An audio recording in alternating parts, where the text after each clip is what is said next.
Let's see.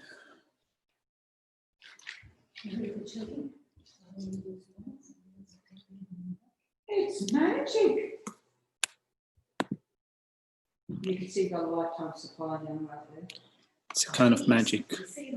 Yes, I did. I saw it coming out of the car. You said 20. It looks like 20, doesn't it? Yeah. Yeah, very good. Did leave a message for you. Very important question about China.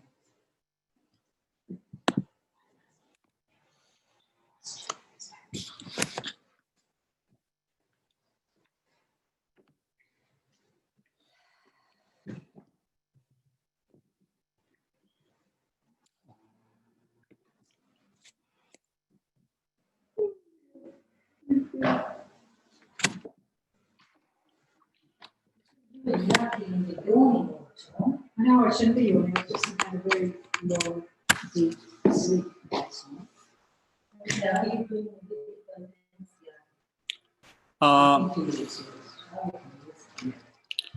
I think I might be watching too much wrestling. Catch fighting. There's no swimming. No, I'm just joking. You know, when in the years I lived in India, I've noticed that Tibetans in India have those really weird things. So they're addicted to wrestling. Yeah, they watch wrestling for some reason. Yeah, WWF, it's horrible. Yeah. And then Chucky, you know, yeah, Chucky, you know, the movie, the horror movie. And on top of that, Michael Jackson, even at a time where it was already known to everyone that Michael Jackson is a child molester, in every decent Tibetan party, you need to have at least one Michael Jackson impersonator, sometimes with a glove and everything. Okay, sorry for that. Just spit it. Okay. What about shoulder pads and everything? All right. All right. Without virtuous state of mind, let's do the Heart Sutra. I guess that, you know, the Heart Sutra is considered to be, you know, a good recitation for removing obstacles. So let's remove the obstacle of having that in our mind. Yeah. I prostrate to the eye.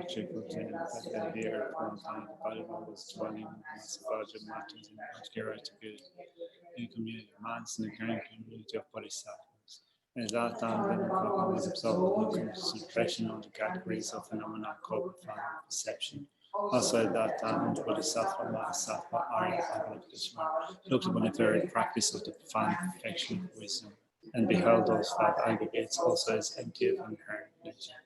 Then through the power of the Buddha, the Buddha Bodhisattva said this to the Bodhisattva, Mahasattva, Arya, Avalokiteshvara.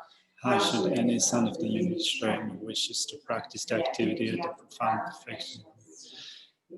That in the Bodhisattva, Mahasattva, Arya, Avalokiteshvara said this to the Venerable Shavalabhadra.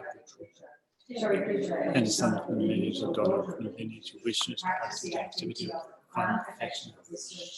And like this, correctly and repeatedly beholding those five aggregates also as empty of inherent.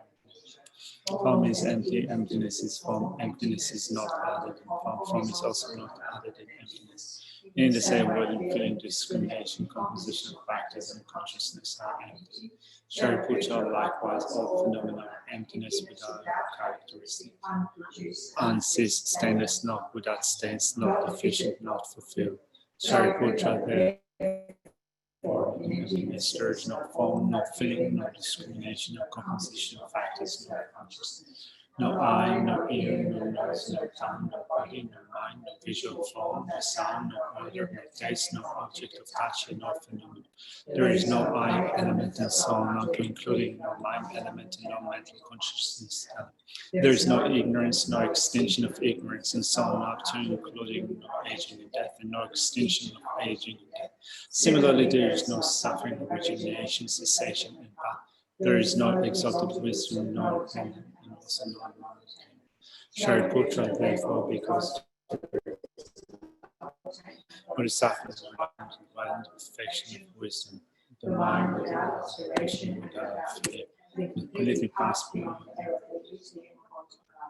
All the Buddhas in the world 3 times manifestly unsurpassable, the complete enlightenment. It relies on the perfection of wisdom, on the mantra of the perfection of wisdom, the mantra of the great knowledge, the vast mantra, the mantra equal to the unequal, the mantra that thoroughly pacifies all suffering should be known. It is not false. The mantra of the perfection of wisdom is declared. Tata Om Nigate, Paragate, Parasamgate, Bodhisattva. Shariputra, Bodhisattva, Mahasattva, training in fine perfection of wisdom like that. In the Bhagavad Gita, that concentration commanded Bodhisattva, Mahasattva, Ara, Abhidhamma, said, well said, something in which it is like that, it is like that. One should practice the perfection of Jesus. Even the has rejoiced. Bhagavan having thus spoken, the world should return to the Avalokiteshvara, those running in their entirety along the worlds of gods, humans, asuras, and Gandharvas, joined in highly praised and spoken by the entire world.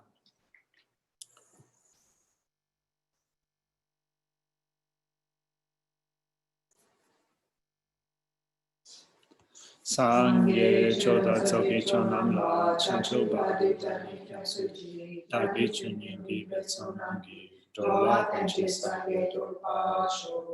Sangye choda tsoki chonamla chancho badi dani kyamsuji dagi chunyingi betsonangi dola panchi sangye dorpasho. Sangye choda tsoki chonamla chancho badi dani kyamsuji dagi chunyingi betsonangi Dola Panchi Sangye Dorpasho. Hi. So let's look at, I think the last 2 rude downfalls from the Bodhisattva vow. Then try to conclude the discussion on purifying negativities using the 4 powers of the antidote. So let's first of all look at the last 2 rude downfalls.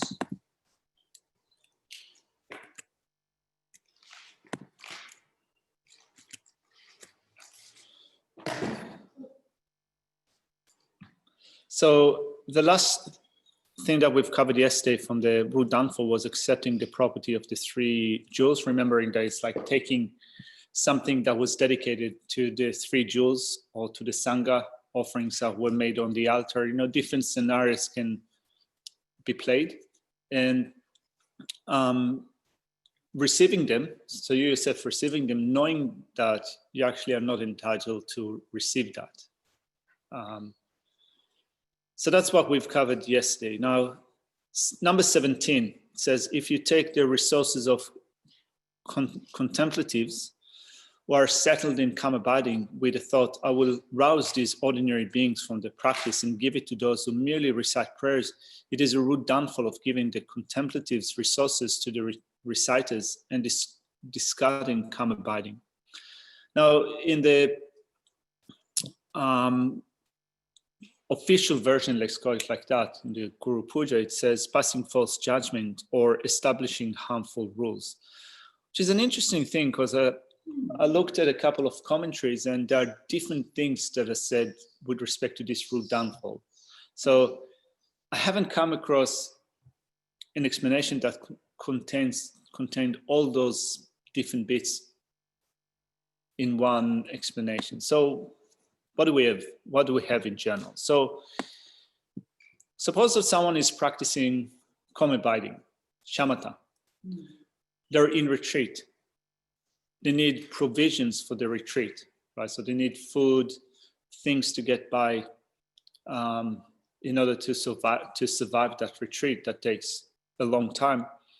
And suppose that you make this decision to distribute provisions differently. You take away the provisions of someone that is doing a retreat like that, and you give it to someone else. And as a result of that, the person that is doing the retreat doesn't have provisions to remain in retreat and thereby they leave the retreat because they don't have what they need in order to get by. That's a general description of this root downfall, right? So you take away the provisions of a contemplative, this is how you say it, someone in retreat. You give it to someone else and thereby they're forced to leave the practice. Then I looked at also, Thupten Chodron's explanation, and she included another thing. She said that suppose that also you have a certain power to create rule in a certain community, monastic community. So you create unfair rules, unjust rules that disturb the harmony in a certain community or in that spiritual community, let's say a monastic community or community of people that practice together. So you make them not harmonious with each other, but also you make the rules in a way that disrupt the practice of people. So she formulated a certain scenario and explanation. Let's say that you join that community and someone that has the power to make rules is decreeing that everyone in the community should do manual labor every day for 10 hours. So if someone kind of has the intention to practice or to do kind of long retreat and so forth, you disrupt their ability to do practice. So it's a general explanation, but of course, I think that in everyday life, things need to be arranged in a logical way, in a sense that sometimes you join a certain organization, certain community, a certain center, and you have an expectation of what you want to achieve in your own personal practice, regardless of actually what's going on in the community. So of course, all of us want to practice. All of us want to do meditations, personal practice, but sometimes you have just the day-to-day business of the community that needs to go on, and sometimes you need to contribute, So then thinking that, well, if I need to contribute, that disrupts my morning practice or my evening practice or my this and that. And therefore, you're creating unjust rules or unfair rules is something that is not often logical, right? So, there's always like this give and take relationship that you need to form with a certain community. But here, this root downfall is speaking about unjust rules, or those which do not make sense, unreasonable rules. So I guess that on a day-to-day basis, we don't have the power to make those rules, right? It's not that I now can decide by myself that I will change the rules of the nuns community, change the rules of Chenrezig Institute, and thereby everyone has to do what I say. If I decide that I do have the power and start to deliver orders around me, people will probably, first of all, think that I've gone off the rails, but probably I'll become hugely unpopular after some time. Yeah, that long. Anyway, so I don't have the power to make those rules, but it seems that this is what Thupten Chodron is saying in a commentary. So I was wondering, we have this commentary that we use that is called Advice on the Three Rules. It is taken from a commentary that was given by a certain Geshe. It just speaks about arousing people in retreat from their meditation in taking away their provisions. Thupten Chodron says that, but she adds also the additional thing of creating unjust, unfair rules in a certain community that disrupts the harmony and also you could say, the role of that community. So I was wondering, where can I find more information about it? So I Googled different things. I came across an explanation of Alex Berzin. So I wanted to maybe put it on the screen. We look at those bells in succession, yeah? They're the bells for public? Yeah.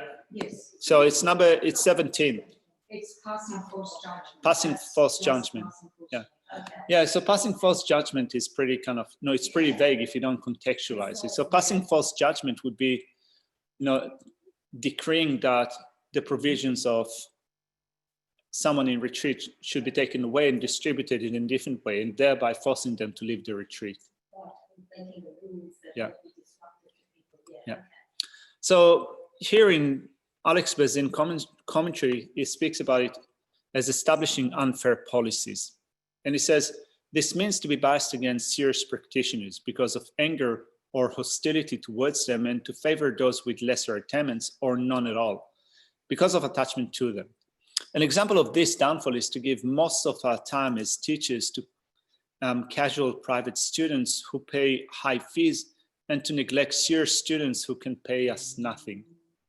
I mean, so it gives us more to work with. You know, it's even kind of, I think they're presenting maybe what Tupten Children said, but giving it in another kind of giving it a, how do you say, a different pitch, pitching it differently. So passing false judgment at the end seems to be altogether, you have a certain power, certain authority. You decide to distribute resources differently because of your own attachment, or because of attachment, or because of anger. So you think that, for example, someone in retreat is not going to get much in that retreat. You look down on them, or you actually don't like the person in retreat. It's someone that is close to your heart. You favor that person. So you just distribute the provisions differently, and thereby causing the person that you dislike or that you look down on to leave the retreat. That could be one scenario. Or you distribute resources differently, and resources can come up in different ways. You know, time that you can put to work, money that you can put to work, resources that we share here in the community.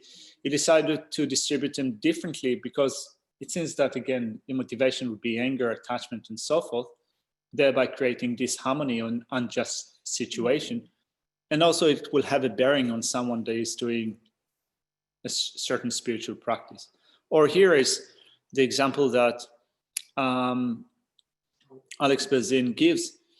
Like, for example, if you favor, you know, if you're in a position of power, if you're a teacher or what have you, and you prefer to give your time to sponsors rather than give your time to someone that can actually do a really serious practice but don't have the money or the means to make offerings to you, or maybe they don't know about making offerings. It's like, this is something that is pretty, you know, it's pretty, I guess, interesting, particularly when you become a monastic. You know, it's like, in general, we shouldn't put any value to Dharma teaching, but even more so when you come to, you know, when you become a monk or a nun and you ask to give teachings, in no way it should be that I'm going to give teachings only if you pay me.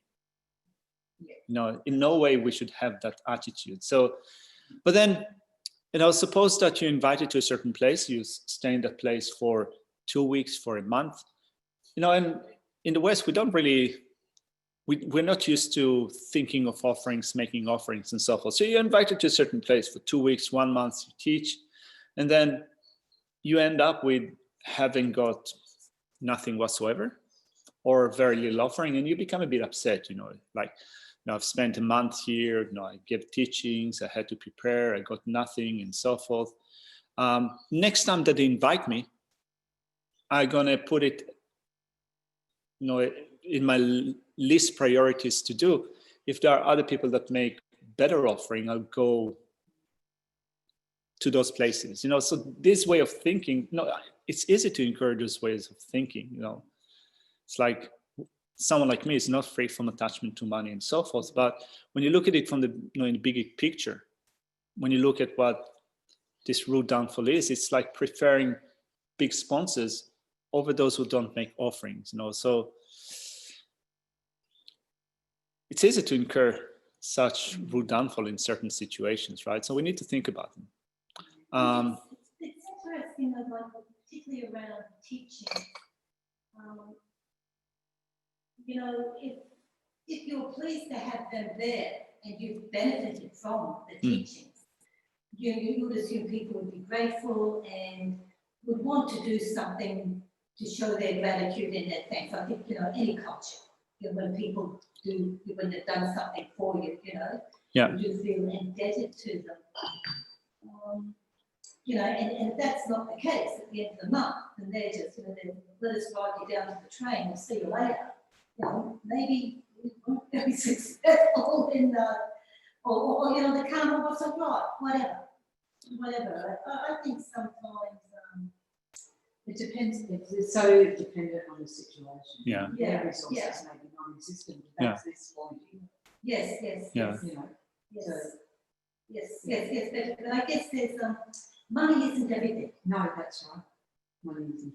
Money isn't everything, but still, I think that we can say that. But at the end, if you do a certain job and you think that at the end you expect to be rewarded and you don't, then you get disappointed, and then your mind starts playing tricks. You know. So, of course, when we speak about it, we don't want to have those attitudes. But then, when you're faced with certain situations, your afflictions arise, and you might then create, a downfall like that, or your attitude is not going to be the right attitude. I mean, at least it happens to me. Luckily not often, and also I try to be conscious about it. But we're not free from afflictions. One of the things I'm grateful for is working with people like Geshe Jameng, who was so careful about karma. It was like all the time. He said a few times that one of the things that he was working on before coming here to Australia, and also while being here in Australia, is to remind himself that if he has a thought of, I'm going to do it only if I'm being paid, or I'm going to do it only if they make offerings to me, it means that karmically his dealing are totally off. So kind of he was constantly working on that, kind of making sure that his attitude is in the right place, which is, I think that for me was kind of a good person to study from. So that's the 17th rule downfall. And by the way, so Alex Bezin that presents this scenario, I'll put it on the screen again. It says, to be biased against serious practitioners because of anger or hostility towards them, and to favor those with lesser attainments, or none at all, because of attachment to them. An example of this downfall is to give most of our time as teachers to casual private students who can pay high fees, and to neglect serious students who can pay us nothing. So in his commentary, he says that he was drawing from an explanation of Lama Tsongkhapa, of the Bodhisattva vow. I tried to look for an English translation of that explanation during the break, but I didn't find that explanation. So might be able to dig it out later. So altogether, we have different sources. I think that maybe now we have a clear idea what things can be involved with passing false judgment. Now the last one is pretty straightforward. What am I doing? I'm not looking for that. Actually, before we get to the last one, any questions or comments about this? 17. Yeah, Venerable Carsten. Yeah. This is Terry. What about the situation where someone falsely accuses someone of doing something to ruin their reputation or something like that? Would that be like passing false judgment?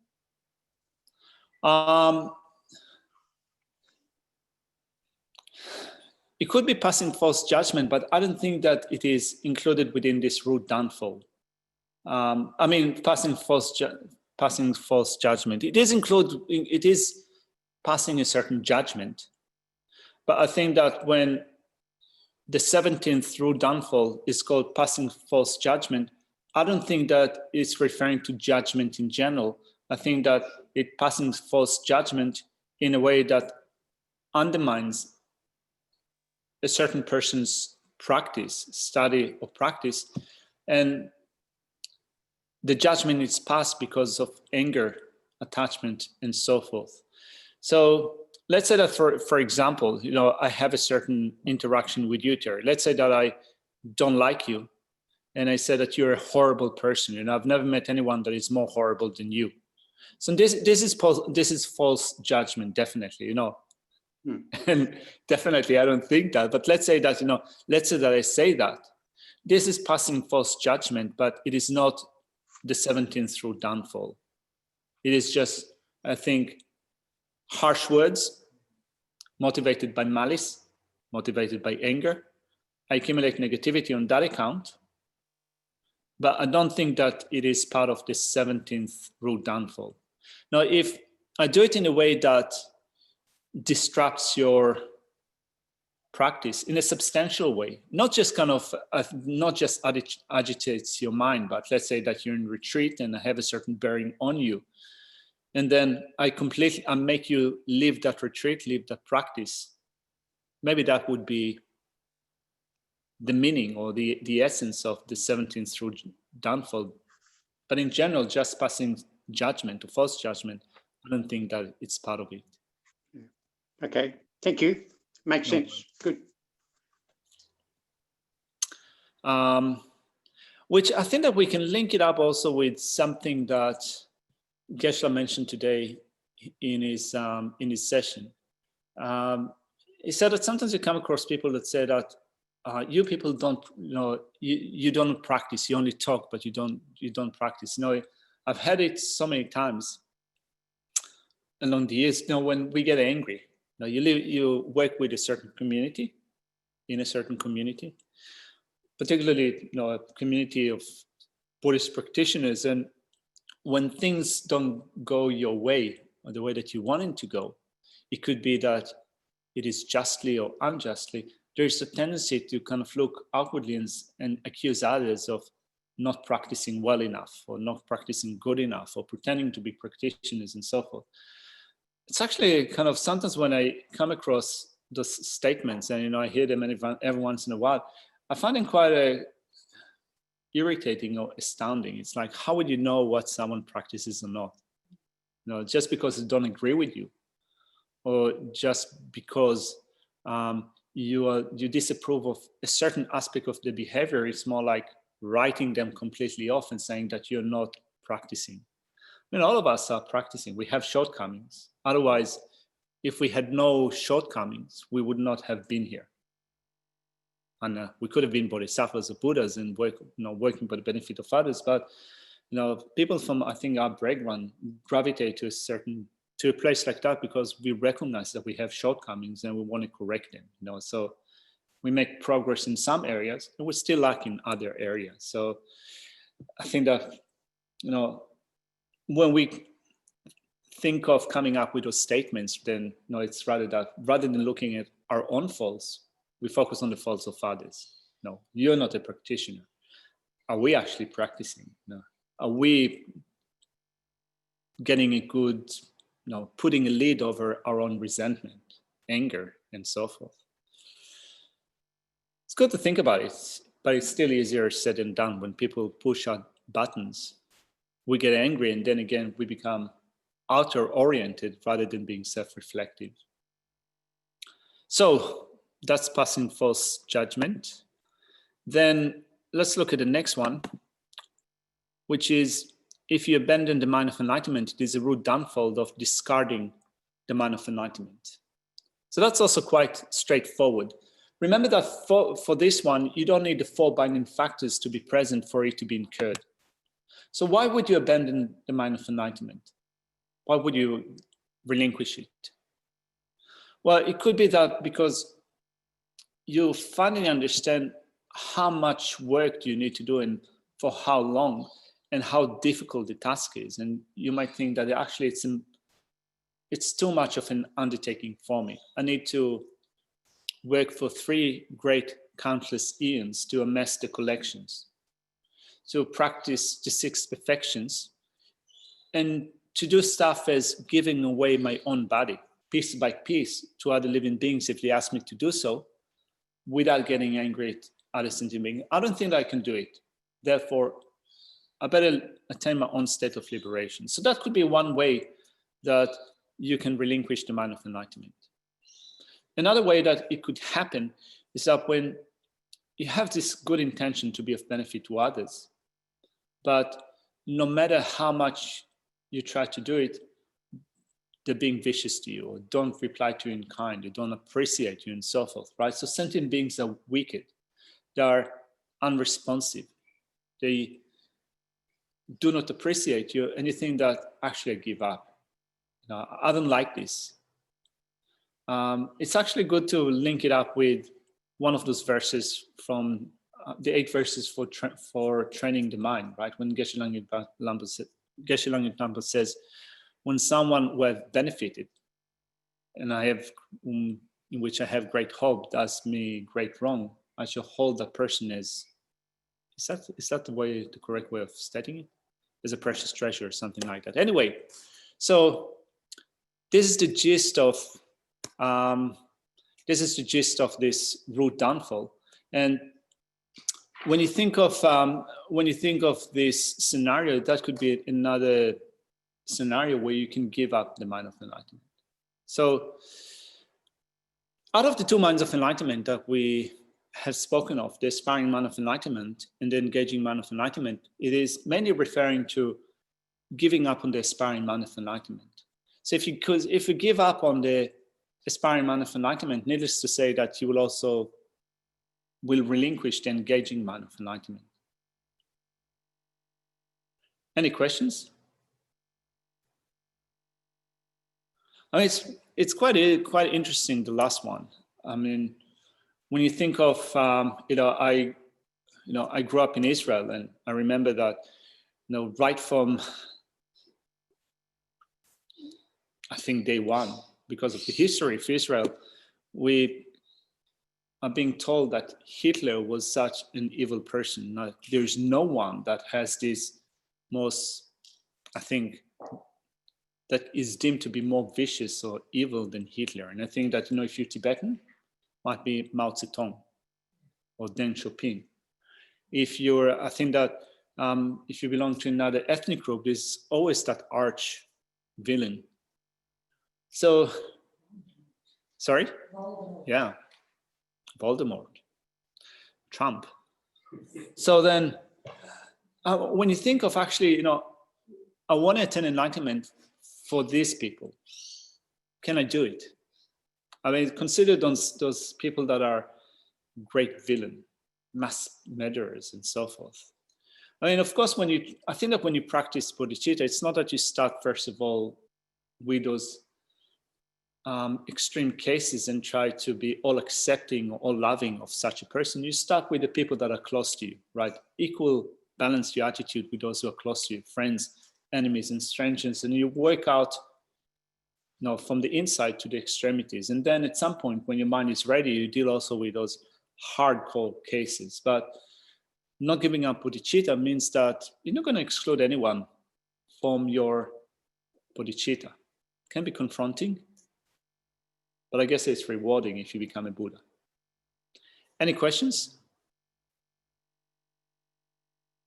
So what I want you to do before we go to before we go to Shantideva's Guide to Buddhist Philosophy Way of Life, is to make sure that you memorize the 18 root downfalls. I mean, it is such an essential part of our practice, particularly on a daily basis, to reflect upon whether, if you've taken the Bodhisattva vow, to reflect whether you have transgressed the Bodhisattva vow, to confess, to restrain your mind from different things that you have done, to take the vow again and to be more committed to guard the vow as much as you can. So if you have it at the tip of your fingers, this is like the bread and butter of our Bodhisattva practice. So let's go back then to the 4 powers. One thing that I can really appreciate in this time of studying, I have some rice stuck into my notebook, rice from lunch. Yeah, rice. Sorry. One thing that I appreciate in this way around is that Geshe Tsultrim is going really slow. It's going really slow, and it gives me a better ability to incorporate this practice, because I've done a couple of sets of 100,000 Vajradhattvas before, doing sometimes some purification practices here and there, but then having this opportunity to have a fresh insight into the working of the 4 powers, I can see how before I wasn't doing it right, or in a really effective way. So there's a way, there's an opportunity to look at it in a slow motion and to tweak our practice. So it's a good kind of, it's a really precious time. So yeah. Trying to split through this would be impossible. Wouldn't it? Personally, I think that, you know, going through something like that, such a text which is so big and extensive, it's like you get what you get. You put an effort into your study, you lock in, you slot in, you pigeonhole whatever you can. But I think that in the first few times, it's just like learning the language, retaining the terms, placing them in the right box, starting to put them into practice, but in a way that is not effective. I think that it's impossible to be effective if that's the first time that you do it. You go back to that again and again, and you make changes, you tweak it, you get more insight. So as I said, I really appreciate going through that again, but in a slow motion way, because then I can look at all the things I've done before and think that, hey, I could have done it better. Next time around, I know where to, what to change. So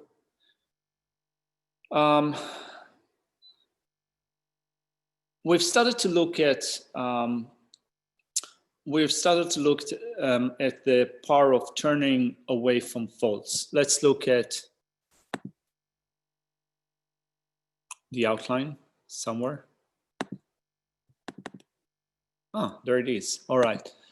The power of turning away from wrongdoings, from faults. So I think that we started to speak about it yesterday. So refraining from negativities from this day onwards by regretting negativities. And again, we think of purifying pointless negativities in thinking of karma, actions, and the results. And Geshe-la said it today in a really succinct way. You think of how negative actions bring about suffering. Virtuous actions bring about happiness.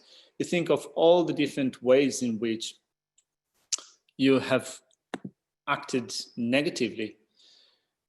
And you then also think about how just things that we've acted negatively with respect to, friends and possessions and so forth, cannot be relied upon. When you think of death and impermanence, they have no essence. So then,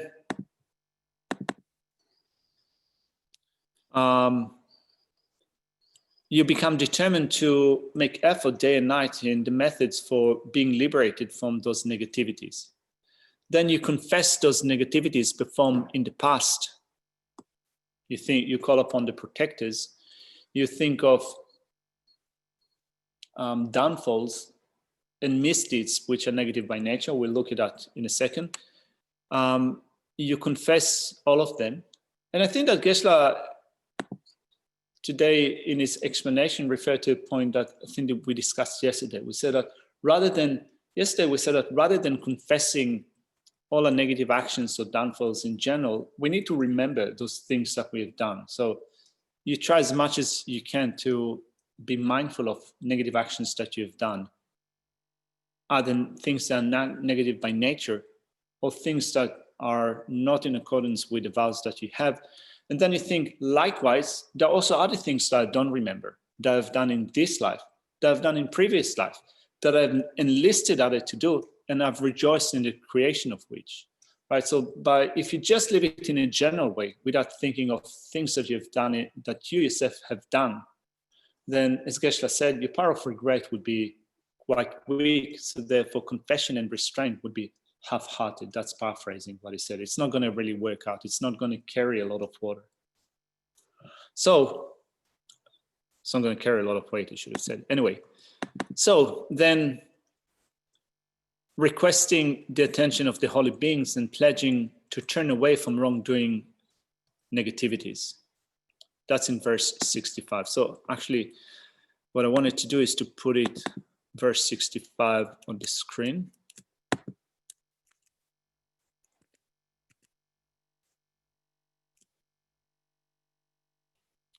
So I request the guides to accept my negativities as mistakes. Since they are not wholesome, I shall not do them again. So here we make a pledge not to do it again, which is also something that I wanted to refer to. So Pabonka Rinpoche, in his Liberation at the Palm of Your Hand, in page 467, I think that there are a few editions of this book, and the number of pages might be different, but in my brown cover paper, old paper edition, it says in page 467, so it involves firmly resolving to refrain from it and thinking, even in the course of my life, from now on, I will not do it again. It will be difficult at first to be able to abandon all of your misdeeds for good, but there will be something you can abandon from the root. For the things that you cannot abandon in this way, you should cultivate a resolve to refrain from doing them. Think, I will not do them today, and repeat this every day. So we have spoken about it in the past, in previous courses. I think that maybe with Geshe Steering and maybe also with Geshe Jamming, and a really nice advice for practice was given. So you confess your negativities, and you think that in the confession of negativities, we should be thinking of how we've been motivated by anger, attachment, and ignorance. We spoke about it yesterday, thinking that my mind has been affected by anger, attachment, and ignorance in some without beginning. And because of them, because of the states of mind, I ended up creating negative actions. I confessed them, and henceforth I shall not do them again. But then, if you think about this scenario, you've called upon this, all the Buddhas and Bodhisattvas and your spiritual teachers to the space in front of you. You then lay bare all your negativities, and you make a promise to them, I will not do them again. It is likely that we'll break the promise today, tomorrow, the day after. In that we're so used to our afflictive states of mind, we're used to anger, attachment, pride, jealousy, and so forth, and we're so used to negative actions that even though we make the promise in the presence of our spiritual teachers, Buddhas and Bodhisattvas, it's like it is guaranteed that we will break that promise in one way or another. So wouldn't it be like lying to them if we make a promise and then we break the promise? So in some sense, you can say that we try our best, right? We try our best to keep our promises, to make it more realistic in terms of the promises that you make, the pledges that you make. Think about, for example, making a promise to henceforth refrain from lying. It's going to be pretty hard. Refrain from lying altogether, even white lies. I mean, it's going to be pretty hard to refrain from that for the rest of our life. So you can think that it's going to be pretty difficult for me to do, but I still want to do it. So what I do is like what they do in AA, in some sense. Sometimes how I think about it. I'm going to do it today, or I'm going to refrain from a certain action for the following 3 days, for the following day, for the following 2 days, for the following week, for the following month. You think of what you can guard for a certain duration, and you take it seriously, keeping in mind that it's not that you just want to do it for limited, just for a limited period. You're actually taking up this training to at least try to keep those pledges for a certain duration and then do better later on. Expand on that, increase on that, so that the promises that you make become more realistic. And you also have basic, I think that are kind of a basic way to improve your training. So in the power of restraint, you think, henceforth I shall not do it. Yeah, henceforth I shall not do the 10 non-virtuous actions, but my mind is not trained enough to completely avoid malice, to completely avoid covetousness. I mean, obviously it will happen to me still that I will have malice and I will still have covetousness to a certain degree. So I make that promise, but at least I can tweak it and say that I will, at least for the time being, for a certain duration, I will try to avoid this form of action. And later on, I will increase it. So Chris says, if I remember correctly, I think Rinpoche says, avoid the action, even if it's only for a few hours or minutes or second, or words to that effect. Yeah, so it's a good way to start training. So we commit ourselves to, at the end, give up all those negative actions. But then in order to train ourselves in doing it more, I think in order to develop better habits in doing that, then you also say, at least for the next few hours, I will pay an extra attention to doing that. For the next couple of days, I'm going to be extra careful in doing that. This is something that I want to emphasize in the next week or two. So in this way, we can become more used to the power of restraint, turning away from wrongdoings, and we can build on that. Any questions? Just a comment, I always find that quite hard making a resolve, because I know how unreliable I am.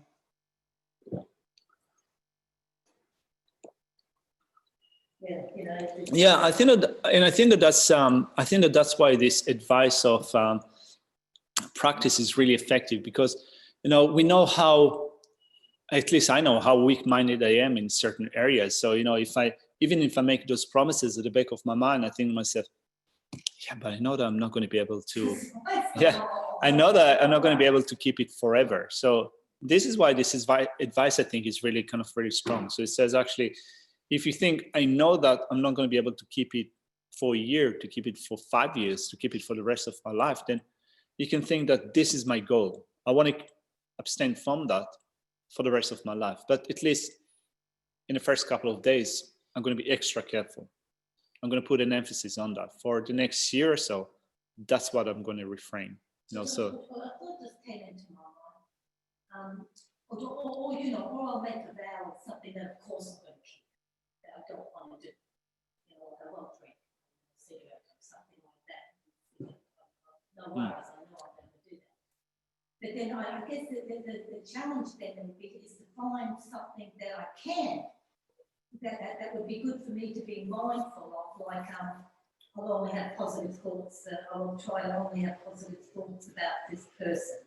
So that's something that I probably could achieve for the next 24 hours. So as soon as the negative thought, you can, so there's things that you could keep, not things that are going to be unrealistic. Yeah. Yeah, I agree. I agree with you. But also, we had people, over the years that have been here, we've had people that had addiction problems and came up to Chem Resic Institute with the expectation that if they be here for a certain time, or if they become Buddhists, if they become a monk or a nun, if they take the lay vow and take a vow, then they'll be able to break that addiction. And I think that for most of them, it didn't work out. Maybe for some it did, but for many, it didn't work out in the sense that you can take a vow, but if you are not being realistic with respect to your mind, your addiction, your habits, it's going to be pretty hard. Of course, there are people that can break their addiction in one go. But for many people, it's going to be quite a difficult process. I mean, at the end, we're all addicted to our own afflictive states of mind. We're addicted to attachment, to anger, to resentment, to pride, and so forth. Addicted in that we've fallen into bad habits and it's difficult to break them. So becoming more realistic about what we can do and what we cannot do is a good thing it's a good safeguard, not becoming deflated or too disappointed in the future when we discover that we haven't been able to really keep up with our expectations. I mean, it's good to be deflated to a certain point. You think that I've made a promise and I broke it. That was not bad. You become deflated and then you think that I need to correct it. But if you can become deflated in thinking that there's absolutely no chance that I'll ever be able to do it, and therefore there's no point in doing that at all, that's going too far. So,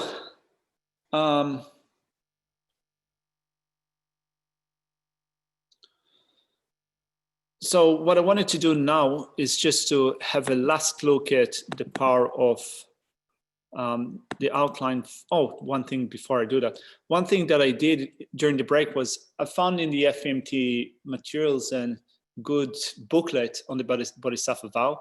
I put it on the Dropbox, so it has a very nice explanation of the of aspiring bodhicitta, the benefits of aspiring bodhicitta, the way to develop it, how to maintain and enhance your practice in the future. Also a list of the 18 root downfalls you must abandon. Those are the downfalls. So all of this is now available on the Dropbox. I think that's a nice resource to use. So, so the fourth power altogether, turning away from fault. So remember that we need to think of karma and to think of death and impermanence. Then we need to become determined to desist from acting negatively. So acting negatively. Today again, Geshe-la spoke about the difference between negativities and downfall. Actually, today again, I think that maybe this is the first time that it made a distinction with respect to that, but we did speak about it before in my tutorials when someone asked the question, what's the difference between a downfall and negativity? So today, I think that Geshe-la explained it today. Hopefully we're clear. So just to kind of make sure that we are clear, then a downfall is committed when you do something that does not agree with a vow that you have taken. So that is called a prescribed misdeed. So a prescribed, it means that the Buddha gave a certain formulated rules. Not all of them describe things that are negative by nature. Geshe-la gave today an example.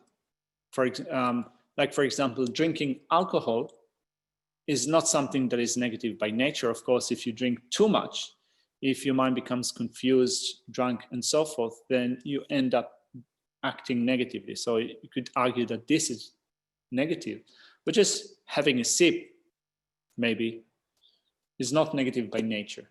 But if you're ordained, it is a prescribed misdeed, which means that Buddha put it in the formulated rules, right? So if you drink, it is a downfall, but it is not something that is negative by nature. You have things that are negative by nature, like killing. So if you have a vow,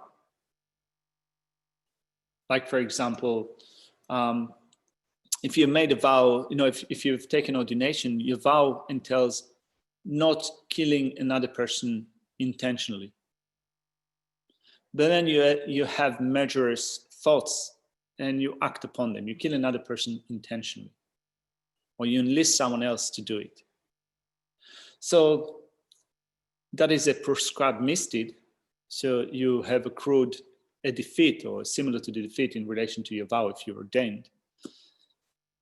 Or you've broken your vow if you're a layperson, but you've also committed a negativity, right? Something that is negative by nature. So you get two for the price of one. And it's not a bargain at all. Yeah, it's not a good bargain. Yeah, it's not a good bargain. It's not 2 for 1. Yeah, don't do it. I mean, luckily we're not in a community of homicidal people. All right, so we think about, so again, going back to the last part, the power of turning away from negativities, we think of karma, we think of death and impermanence. We become resolute that we want to desist from acting negatively, either from things that are negative by nature, or from things that are that are prescribed misdeeds in relation to the vows that we have. And then we also decide to confess them in the presence of the protectors, the Buddhas, Bodhisattvas, our spiritual teachers, and so forth. And then at the end, we make a promise not to do it again.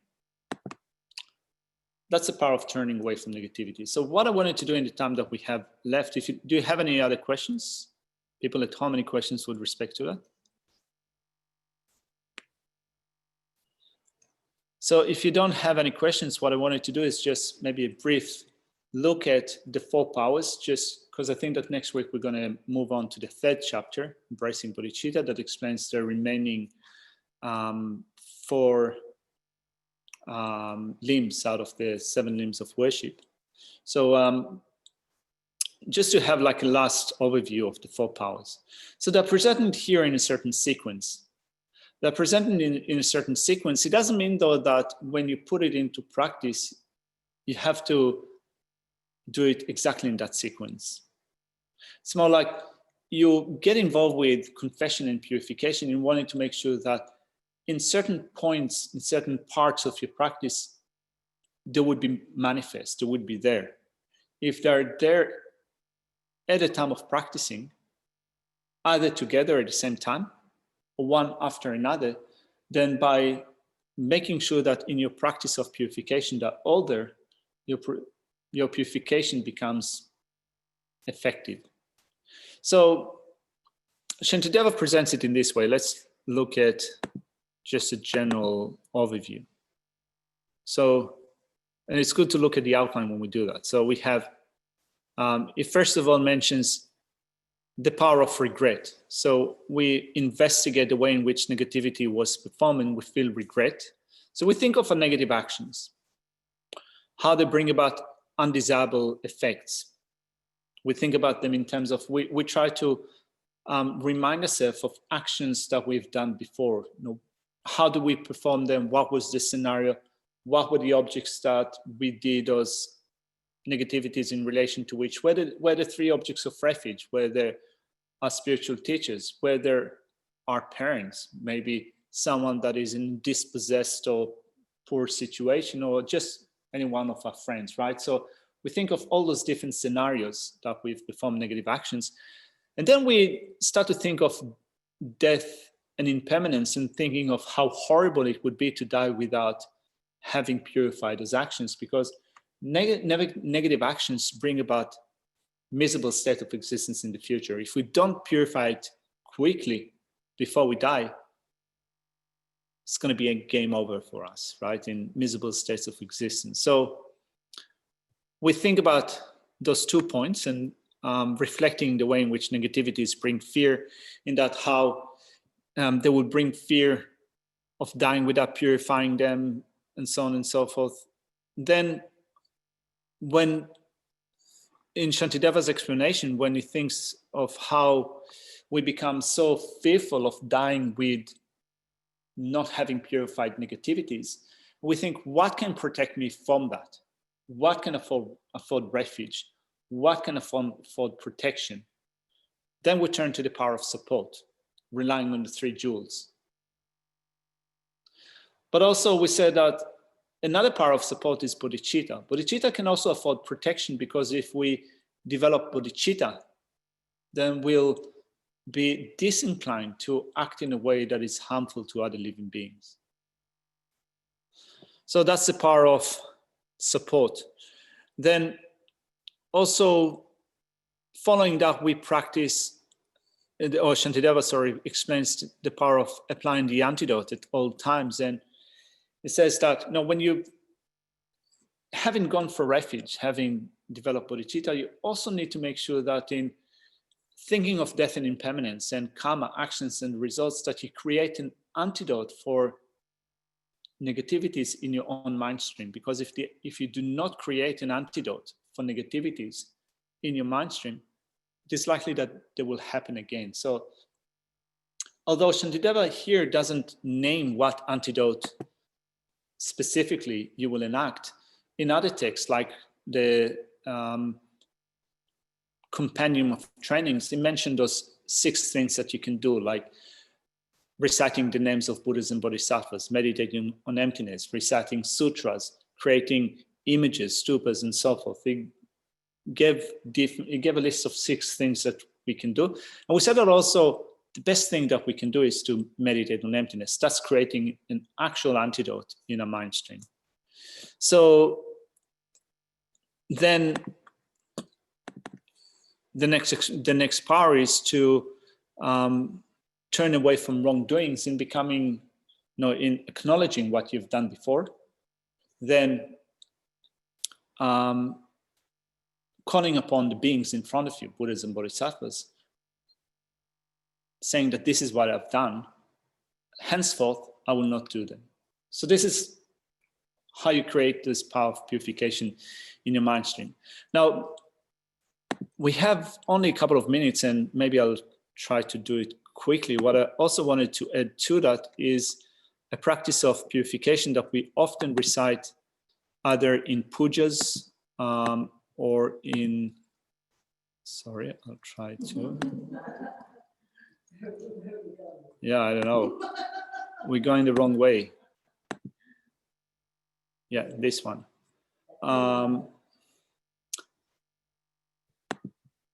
So often when we do, for example, the Guru Puja, we have the section that we insert on confession of downfalls, not only to the 35 Buddhas, but also in other, in other practices. So I just wanted to just look generally at that structure and see, this practice, and see where do we fit the 4 powers within that. And if you understand it with this practice, then you can also apply to other practices as well.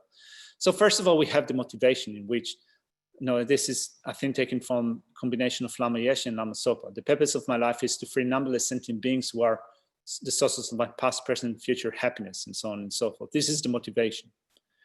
Then we start to reflect upon karma. If I now born in hell, it would be so unbearable. Even one tiny fire spark on my body is 100 of thousands of times hotter than the whole entire fire energy in this world. It is also unbearable that experiencing it for even an instant is like the suffering for many eons, and so on and so forth. I have created numberless causes to be born in the hell realms by creating the non-virtuous actions countless times. So we think about karma. In this section, not only karma, but also, and I've created numberless causes to be born in the hells by creating heaviest negative karma in relation to my holy virtuous friend, which include harming the holy body, breaking the advice, right? So thinking of the times, the objects, and so forth. Then we think about the result of our actions, the 3 types of result, or the 4 types of result. There are different ways of explaining that. We think about the different features of karma increases, and so forth. And then not only that, but I'm going to die, and death can come even today. So we link it up with death, the contemplation on death and impermanence. So this is it at the beginning of the practice, thinking of karma and thinking of death and impermanence. And then we visualize at the beginning of the practice. Here it is the practice of the 35 Buddhas. So we visualize those 35 Buddhas. But in other practices that we do in the Guru Puja, or here in Shantideva's Guide to Bodhisattva Way of Life, remember that in the practice of the 7 limbs, we have meditated on Buddhas and Bodhisattvas of the 10 direction on every single atom in the space in front of us. And we can use that also for the practice of the 7 limbs. So we're visualizing them in front of us. We think, what can afford protection? What can afford refuge from the horrible result, the painful result of my negative actions? So then in the 35 Buddhas, what can afford protection are the 35 Buddhas. So I take refuge in the Buddha, take refuge in the Dharma, take refuge in the Sangha, and then to the founder, the Bhagavan Tathagata, Arhat, perfectly complete Buddha, glorious conqueror Shakyamuni Buddha, are prostrate. Now all of those 35 Buddhas can afford refuge. In other practices, other beings afford refuge. So this is the power of support. Then we have prostration to the 7 medicine Buddhas. Then we have confession prayers. So we have a confession prayer that comes with the 35 Buddhas. And then we have the general confession.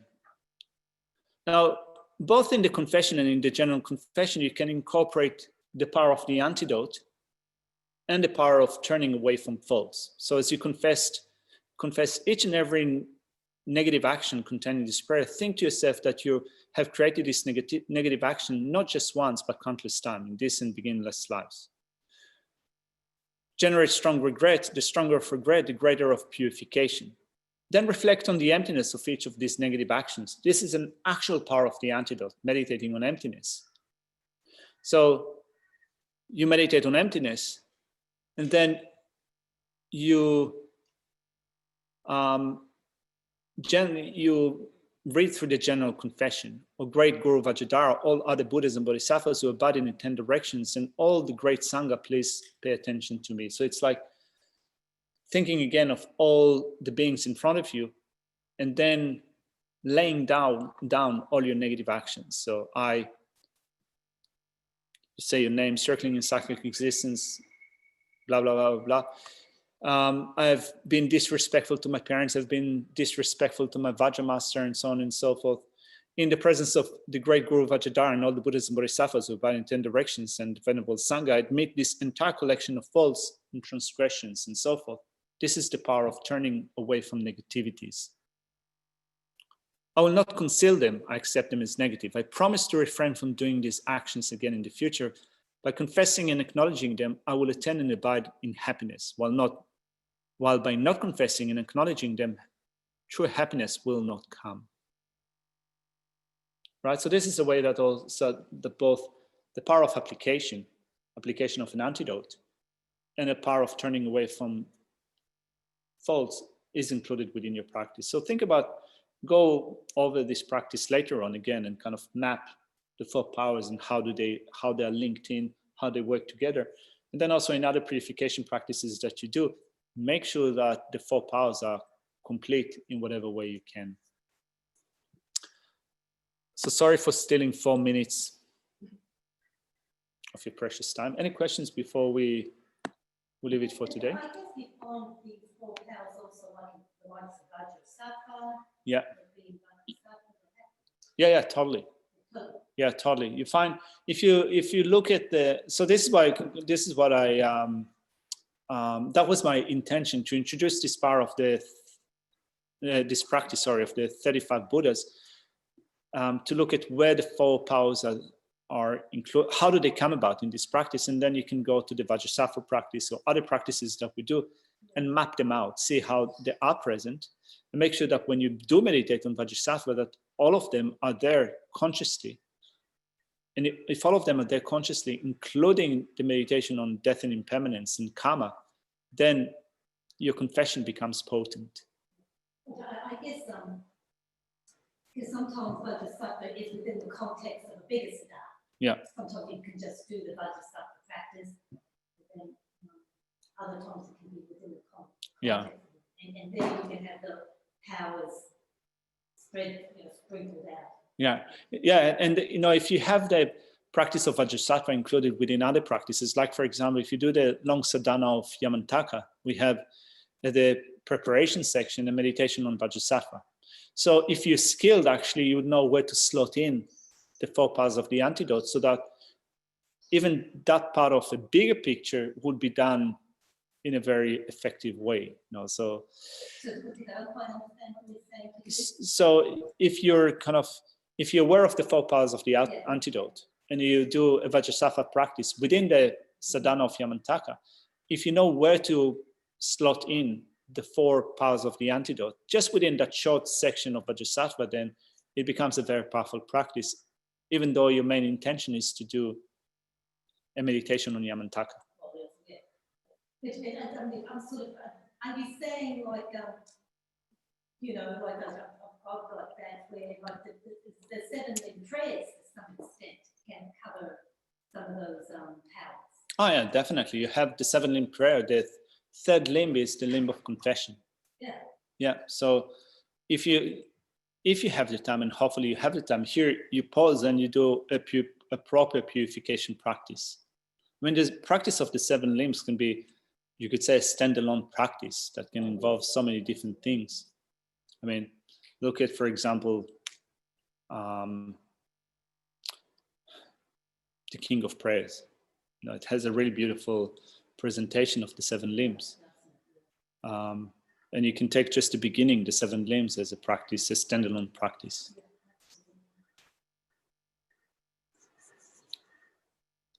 All right, let's do the dedication prayers.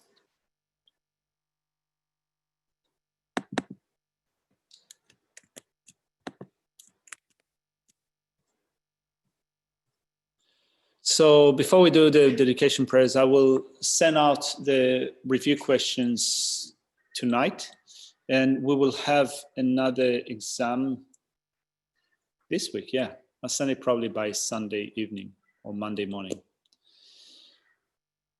Gewadi Nyududa Lama Sangye Drugyune Drowa Chikyamalupa De Salagopa Shu Chanchu Semcho Rinpoche Makye Panan Kegyuchi Kepanyampa Me Payang Gone Gondu Pewa Shu Kanri Rawe Kowe Shinkamdi Pendan De Wamalu Jumwene Chenre Ziwan Tenzing Yatsoi Shape Site Padu Tengyuchi Tu Tsun Chan Chin Jang Gung Yawe Tenzin Kyon Pewe Kunzo Do Po Tse Cho Sun Kowe Le Mundu Du Pa Da So Du Je Kundu Shap Ten Shu.